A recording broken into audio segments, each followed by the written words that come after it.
Companheiros, sejam bem-vindos. Que Jesus abençoe mais essa reunião, onde buscamos estudar um pouquinho mais os seus ensinamentos à luz da doutrina espírita, essa fonte inesgotável de esclarecimento. E à medida que vamos estudando, vamos ganhando um pouco mais de compreensão e vamos dando maior valor à vida, ao tempo que Deus nos deu. Os convido, nesse momento, à prece. E assim, já acomodados, vamos unindo os nossos pensamentos, procurando sentir a paz desse ambiente, nos envolvendo. Tão bem preparado esse ambiente pelos amigos espirituais, a quem nós deixamos nosso agradecimento, e unidos em pensamento a esses irmãos tão queridos, vamos até o Mestre Jesus. E assim, vamos agradecendo a Deus, Pai Criador, por tudo que Ele nos oferece, por tudo que Ele nos deu até hoje. Te agradecemos, Pai, pelo dom da vida, por mais essa trajetória terrena e pela Sua presença constante, através da chuva que cai, desse aço poderoso que nos ilumina, que nos aquece, que traz luz, vida, saúde para toda a humanidade. Sem perguntar quem somos, se precisamos ou não, apenas doa, sempre mostrando a Tua presença. Nos perdoe, Pai, que muitas vezes nos passa despercebido. Auxilia-nos, Senhor,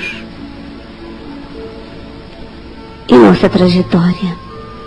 Que jamais nos falte a fé, a confiança e a resignação diante do inevitável. E a esperança e a certeza de que temos um Pai, e que Pai, que zela por todos nós.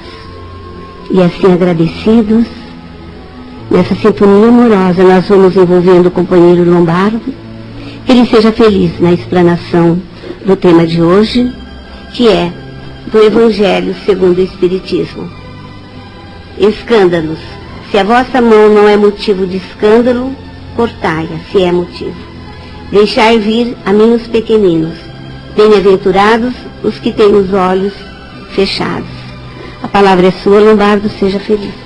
Saudações carinhosas a todos os companheiros, amigos, que mais uma vez se reúnem neste ambiente de paz e harmonia, onde o Mestre Jesus manda, assim, de uma forma imensamente pródiga, esses bens todos para nós, companheiros, que nos compete aproveitá-los todos a nosso benefício, que nós podemos aqui, às vezes, recarregar as nossas baterias espirituais por um bom tempo, para vencermos as nossas dificuldades.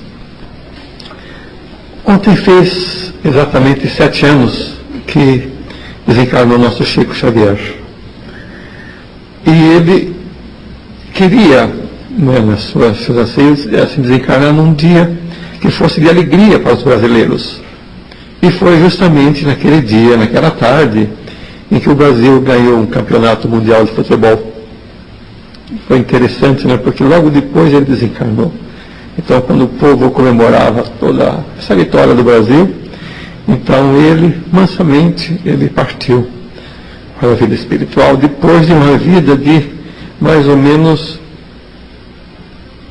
mais de 80, quase 92 anos. Então ele foi assim de uma... Para quem conhece sobre o Chico, ele foi assim o homem por excelência. Realmente não houve uma criatura entre os espíritas, pelo menos é o que eu entendo, que tenha sido assim tão cumpridor dos seus deveres, das suas obrigações mediúnicas e principalmente nas obrigações evangélicas. Desde 1927, depois, com 15 anos então, ele começou, com 17 anos, ele começou a psicografar livros. Psicografou na sua vida, compôs mais de 400, parece-me que 425 livros exatamente, livros inteiros. Fora milhares e milhares de mensagens de espíritos, Emmanuel, André Luiz, poesias, Maria Dolores, enfim, tantos que nós já vimos aí na recepção ali do nosso centro. E todas essas, além de mensagens particulares, que eram as cartas que ele realmente escrevia e enviava para a mãezinha de um jovem que desencarnou, ou de uma jovem, ou de um marido, ou de uma esposa, algo assim. E porque ele, nas suas reuniões mediúnicas, e muitas vezes a pessoa estava lá, a pessoa encarnada ainda, e ele então recebia lá uma mensagem de um espírito dizendo, é para tal pessoa ali, e que trazia ali todas aquelas evidências, aquelas particularidades que só os dois sabiam.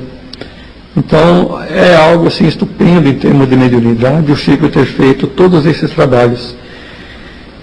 Desde 1931 ele é acompanhado pelo Emmanuel, que é um espírito que é responsável por Jesus, como assim da parte evangélica no Brasil. Então o anjo Ismael, segundo Jesus, é o anjo protetor desse planeta depois de Jesus. Mas no Brasil especificamente, Emmanuel que é o dirigente espiritual evangélico, enfim, aquele que tem a responsabilidade de cuidar dos assuntos assim de Jesus, dos assuntos do Evangelho na nossa pátria. E desde então, 31, ele comanda o Chico, ele orienta o Chico, acompanhou com ele durante toda a sua vida, até o último instante do Chico, ele esteve presente. E Emmanuel está se preparando para uma reencarnação no Brasil. Provavelmente não vai ser no meio espírita, mas vai ser em um segmento que vai trazer uma alavancagem muito grande para nós em termos de evolução. Assim como a gente sabe que desde o ano 2000 e pouco, inúmeros espíritos de altíssima grandeza reencarnaram com vistas a dar uma sacudida no Brasil e no mundo em termos espirituais. Então, quem viver verá, talvez daqui a 20, 30 anos, algo assim, coisas fantásticas que estarão assim, sendo evidenciadas para nós, para nos despertar mais ainda, companheiros, para a vida espiritual. A vida do Chico, então, foi totalmente dedicada à divulgação, mas principalmente à assistência. Dos 400 e tantos livros que ele escreveu, nem um centavo sequer ficou com ele de direitos autorais. Tudo o que ele recebia da Federação Espírita Brasileira e de outras editoras, era tudo encaminhado à assistência social, do próprio centro dele e para outros centros que ele conhecia. E interessante, também para a Igreja Católica, templos evangélicos, onde se fizesse o bem, o Chico estava cooperando. Não precisava ser espírita, não. Ele então recebia todo dia pessoas que viram, dezenas de cheques que chegavam, ele endossava um para uma igreja, para outra, para um centro, para outro, para um asilo, para outro. Não importava a religião, importava se aqueles templos promoviam o bem. Então esse era o nosso Chico que nós reverenciamos nessa data, porque foi realmente um espírito de primeira grandeza. E dizem até que ele foi assim, o maior médium brasileiro. Mas quem conviveu com ele afirma que realmente ele foi, como homem, foi muito maior do que a sua mediunidade. O tema de hoje é um pouco diversificado, companheiros, né? Mas no fim isso é que tudo se encaixa. Né? Então a gente vai falar um pouco sobre o Evangelho segundo o Espiritismo, e sobre então escândalos, deixar vir a mim os pequeninos, e bem-aventurados os que têm os olhos fechados. Que interessante, né? Não abertos. Então, nas palavras de Jesus, que às vezes era difícil de entender, ele dizia em linhas gerais assim: se alguém escandalizar um desses pequeninos, seria melhor que atasse no seu pescoço uma pedra e o atirasse ao fundo do mar. Tal é o erro que a pessoa está cometendo. Tal a gravidade, companheiros, que esse erro incide na alma da pessoa que pratica. Porque as pessoas que têm, assim, aquela inocência, aquela pureza, Ninguém tem o direito de conspurcar, de fazer qualquer desvio, de tentar qualquer coisa, como a gente vê aí, às vezes, verdadeiros atentados à inocência das nossas crianças, dos nossos meninos, nossas menininhas, que são ainda inocentes. A gente vê muitas vezes, assim, em televisão, em desenhos que são, nesses canais, assim, que só passam desenhos, coisas, assim, verdadeiramente terríveis, que as crianças que veem deseducam, desinformam e além de justificar a violência. Dizia também Jesus que é preciso que as pessoas que tenham, por exemplo, melhor dizendo, ele diz também outra coisa bem grave assim: se a tua mão é causa de escândalo, cortai e lançai-a fora. Porque é melhor estares na vida com uma só mão do que com duas seres lançado ao fogo eterno. Fazendo um parênteses aí, na época, eterno não significava o que hoje significa. Eterno hoje é para sempre, sem fim. Eterno, ao tempo de Jesus, tinha assim, como a gente fala assim, nossa, ele vai ficar um século sofrendo. Então, um século, a gente entende 100 anos, mas é um período longo. É como se fosse um século, é como se fosse 2 séculos, um período longo de sofrimento. Porque Jesus não ia dizer também que uma pessoa que comete um erro que escandaliza, que vai para o inferno queimar para sempre. Isso seria o que? Justificar a teoria do inferno. Ou então, se alguém tem um olho mal, que arranque e jogue fora. Porque é melhor ficar na vida com um só do que com 2, ser causa da sua perdição. Essa linguagem forte, companheiros, foi realmente para, na época, chamar a atenção das pessoas. Aquelas inteligências de então, ainda um pouco primitivas, não afeitas ainda a uma filosofia, que estava mais restrita lá ainda em Atenas, na Grécia, mas aquelas pessoas ainda grosseiras e tudo mais, que só entenderiam por uma imagem forte. Se fala, olha, se a sua mão é causa de escândalo, corta a sua mão e joga fora, corta o seu pé. A gente fala, que absurdo, quem vai cortar um pé, quem vai cortar a própria mão? No entanto, isso acontece e nós vamos demonstrar. Então, essa linguagem de Jesus foi assim para dar um impacto naquela época e servir o quê? De ensinamento para o futuro. Porque se naquela época não se cortava nem pé, nem mão, nem se arrancava o olho, assim, muito menos hoje. Mas hoje nós temos aí, graças à doutrina espírita, a compreensão de todos esses textos, de toda esse linguajar de Jesus, que na época assim, foi bastante chocante. Hoje a gente sabe, por exemplo, que essa linguagem de Jesus estava dizendo assim, é para nós retirarmos de nós as nossas impurezas, as nossas imperfeições. É como, por exemplo, aquela outra passagem, quem tem fé do tamanho de um grão de mostarda, fala para aquele monte se mover, que ele se move. Não é bem isso. É a montanha dos nossos erros, da nossa incompreensão, da nossa fraqueza, das nossas incongruências pessoais. É sempre um sentido oculto que Jesus está dizendo, e nunca literalmente. Muitas vezes, como a gente vai demonstrar, acontece também. Então, esse linguajar de Jesus atingiu realmente na época, porque as pessoas ficavam assim, nossa, então eu posso até cortar a minha mão de forma que eu não peque mais e tudo mais. Então, muitos disso aí seguiram mais ou menos a risca, porque sempre teve religiões ou segmentos em que as pessoas se auto-agrediam, pegavam assim, vícios que são assim como um chicote com ferro pontudo na frente, na ponta, e ficava se batendo nas costas, como que se castigando por pretensos pecados, pretensos erros ou pensamentos que a pessoa tenha, no sentido até o que? De agradar a Deus, de agradar a Jesus, quando essa nunca foi a intenção e nem esse é o procedimento, muito pelo contrário. Porque se nós recebemos um corpo aqui, é para darmos a ele o melhor cuidado possível. Temos que tratar do corpo como se nós fôssemos viver para sempre. E da nossa alma, como dizem, como se fôssemos desencarnar amanhã. Então, o cuidado com o corpo tem que ser mesmo, porque nós moramos aqui, é a nossa casa, é a casa da nossa alma.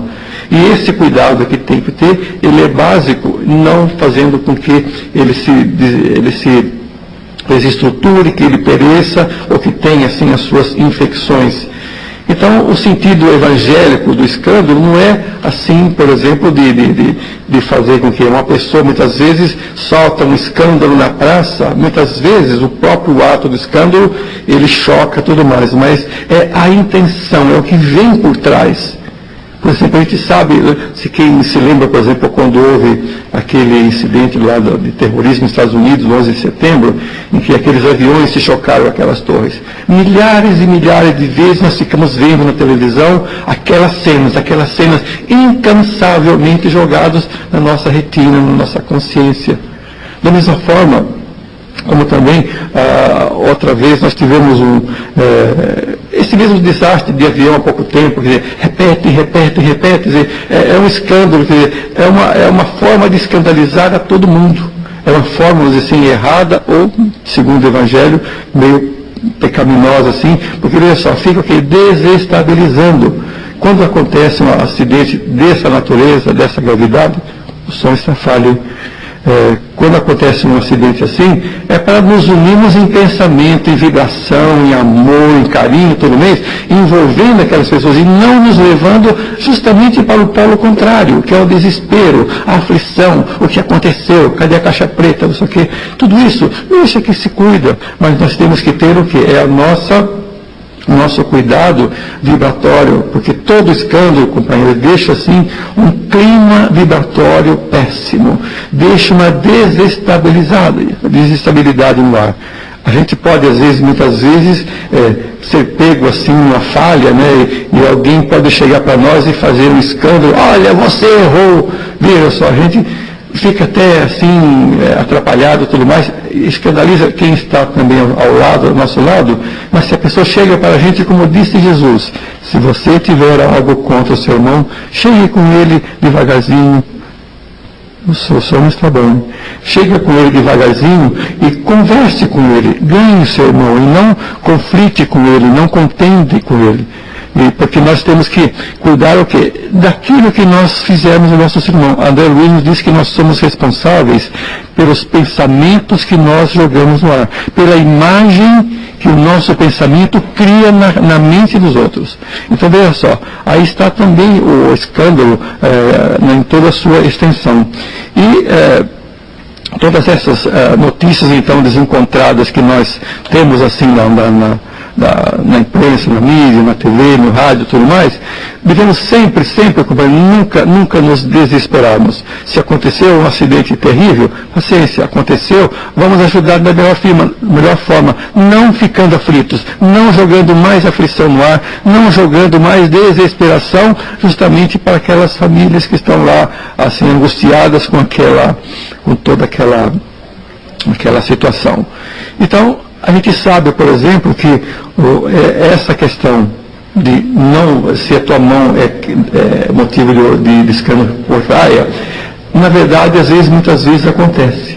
Quem lê, por exemplo, André Luiz, principalmente no livro Missionários da Luz, tem muitos casos em que André Luiz vai examinar naqueles ministérios onde as pessoas estão cuidando de reencarnações, em que, por exemplo, o personagem daquele livro que reencarna, ele pediu que a perna dele viesse com defeito para ele ficar manco, que era para ele se lembrar sempre dos erros que ele fez.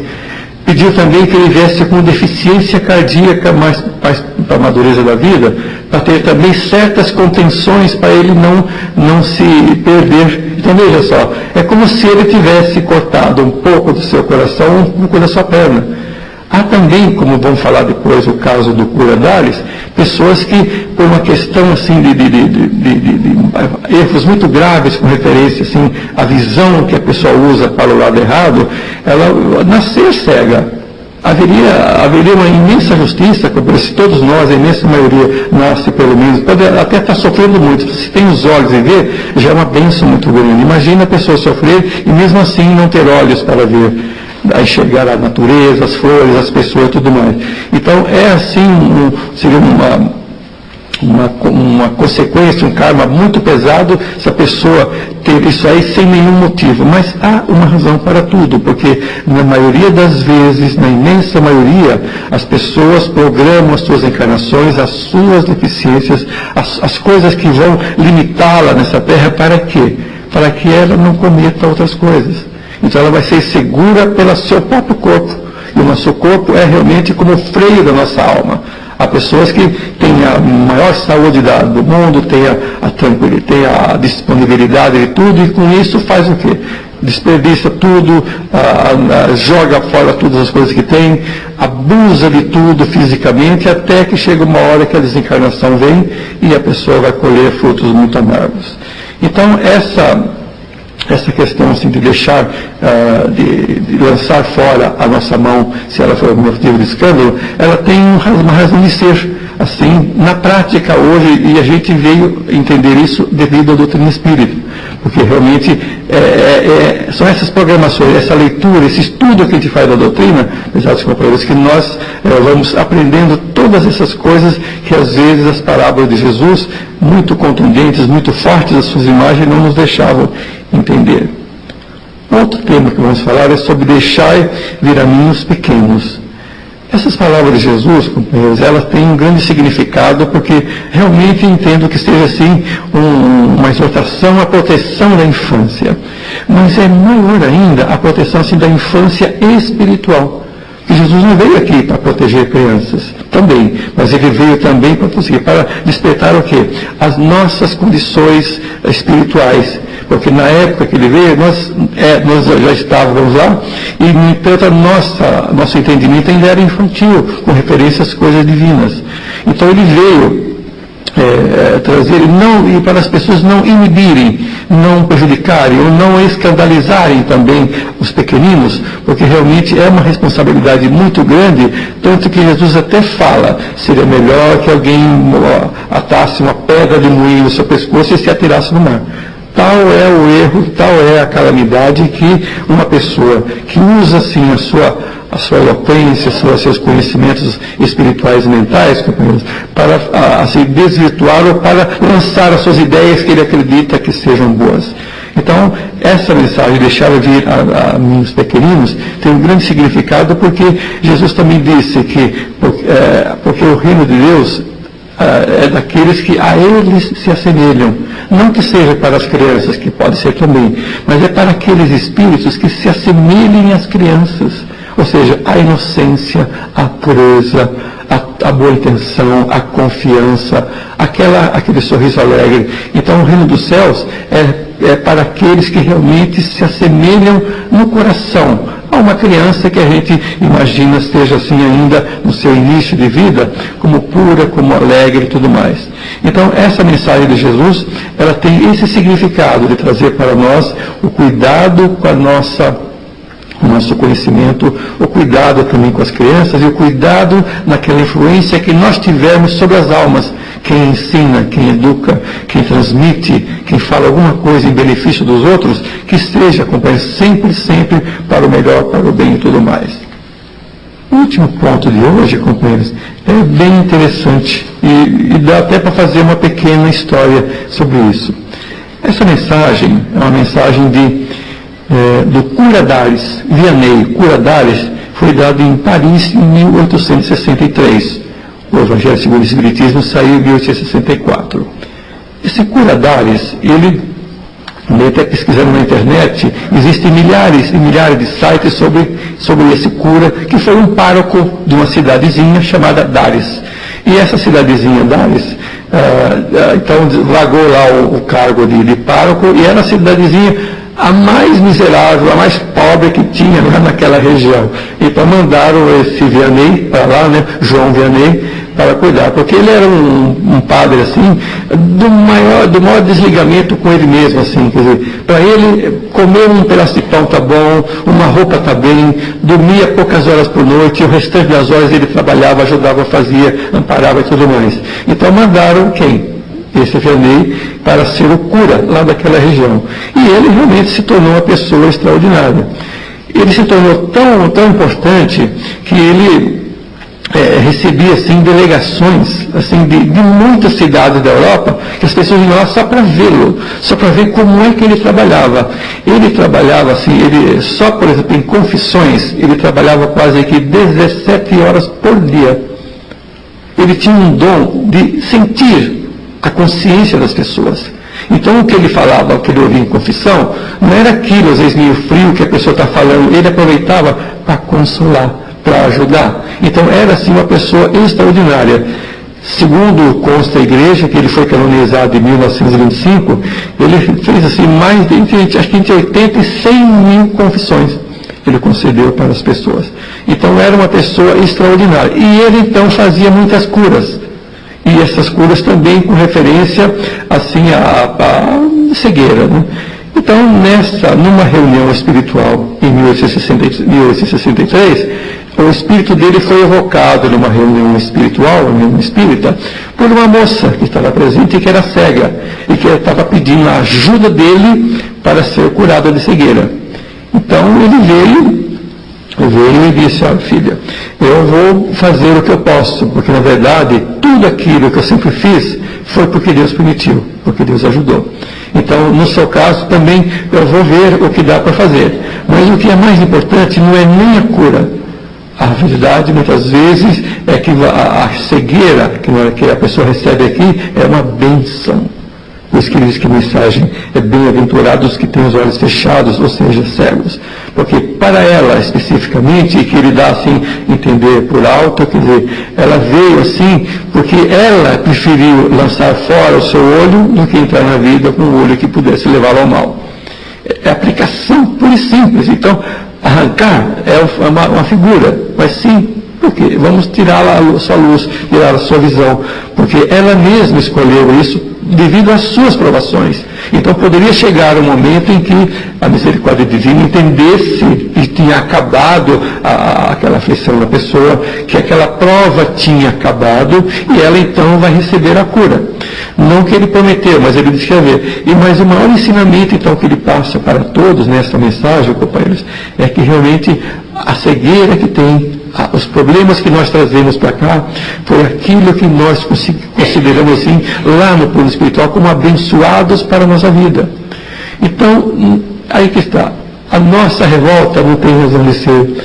Para aquele que entende o Evangelho, entende um pouco da mensagem, a resignação, como sempre falamos, muitos palestrantes aqui falam sobre as doenças que a gente tem, sobre os nossos familiares têm, doença de longo curso, em que a pessoa fica lá naquela cama e tudo mais, algo extraordinário está acontecendo com elas, porque não estão lá, como diz o cura Dales, assim, para curar muitas vezes a alma, tem que curar o corpo, tem que curar a alma. É como ele diz aqui: minha filha, peça a Deus que antes cure a sua alma, para depois curar o corpo. Essa que é a grande mensagem do cura Dales. E o mesmo se diz para qualquer outro problema que nós tenhamos. Uma pessoa que fica um longo tempo acamada por isso aquilo, existe uma razão de ser. Porque, sabe, o corpo é o filtro nosso, é o filtro da alma.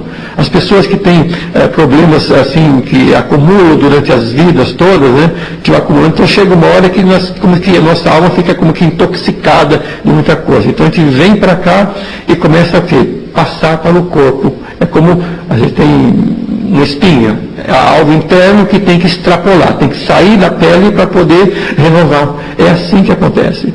Eu estou lendo atualmente um livro também, Entre o Céu e a Terra, de André Luiz, em que quem já leu deve lembrar que ali estão acompanhando o caso de um menino que desencarnou aos 8 anos afogado e que depois reencarnou outra vez e desencarnou com 1 ano e pouco, com terríveis problemas de garganta. Mas existe uma razão para isso, que no estudo lá que eles fazem. Esse espírito, em 1800, durante a Guerra do Paraguai, tentou o suicídio com veneno na sua garganta e não se matou. Foi tratado, mas depois não se resignou ainda e se atirou no rio e se afogou. Então, ele causou no seu próprio corpo espiritual tais mazelas, tais assim, consequências, dizer, físicas no corpo espiritual, que quando ele encarnou a primeira vez, era aquela ânsia de água tal, e ele então se afogou, uma forma assim de como que limpar aquela coisa que ela tinha na alma. Depois ele reencarnou com terríveis problemas de garganta, que chamava naquela época croup, e que então, em função disso, ele veio desencarnar com 1 ano e pouco de idade. Então, veja, depois dessa última, ele realmente está limpo. Aquilo que existia no corpo espiritual dele, desses erros dele, eles como que ficaram no corpo. Então o corpo é o filtro da alma. Todas as coisas que nós temos assim antigas em nós, de séculos e séculos e milênios, a gente passa para o nosso corpo, deixamos no corpo, o corpo fica doente, mas a alma sai sã. É como disse o cura Darius, exatamente o que ele disse. Vamos que Deus cure primeiro a nossa alma para depois curar o nosso corpo. Então quando o corpo às vezes finalmente está curado, já é tempo da alma partir. Obrigado. O momento de participarem com perguntas, colocações. Lombardo, quando você falou sobre o Chico, nossa, nós temos tanto que agradecer o Chico, né? Porque toda essa psicografia que veio através do André Luiz, né? Todos esses ensinamentos ao qual você está expondo aí, tudo veio através do Chico para todos nós, né? E quando nós vemos ação e reação do André Luiz com o Chico, através do Chico, é que nós vemos que nada nós podemos jogar para Deus as nossas infelicidades. Porque tudo é causa nossa. Nós construímos de alguma forma, seja em encarnações recentes ou mais distante, mas foi uma causa construída por nós. E nós temos que fazer essa limpeza da alma, como você expôs. Então, todos os problemas nossos, não vamos nunca dizer porque Deus quer, porque Deus me mandou, porque Deus me deu, ou porque eu fiz. Eu fiz alguma coisa sim, porque a responsabilidade sempre é nossa. Então, por isso, atenção no vigiai e orai para não cair na tentação, porque causa essas deficiências sim. Nós sabemos, nós estudamos que o nosso perispírito vai ser marcado, vai responder pela nossa infelicidade, né? E depois temos que rever. Exatamente, Célio. É interessante que o Adoniato, que deve conhecer, o comunicador da Rádio Nova, ele costuma dizer o seguinte, que durante as nossas múltiplas vidas, nós cutucamos alguém aqui, ferimos lá, magoamos lá, extraímos de outro, tiramos, roubamos, furtamos, matamos, ferimos, traímos, uma porção de coisa. Cada um desses atos, como que figuradamente formou uma bolha em nossa alma. Então, nossa alma está cheia de bolhas, típica bolha assim que a gente pega nos pés, assim, na mão. Então as bolhas vão estourando em nós. Então, a gente hoje está bem, amanhã não está. Amanhã a gente passa 2 dias bons, depois tem uma dor de cabeça terrível, algo que o nosso corpo prejudica e tal. Sem que haja uma razão para isso ali, naquele momento, naquela atividade ou naquele ambiente que a gente está.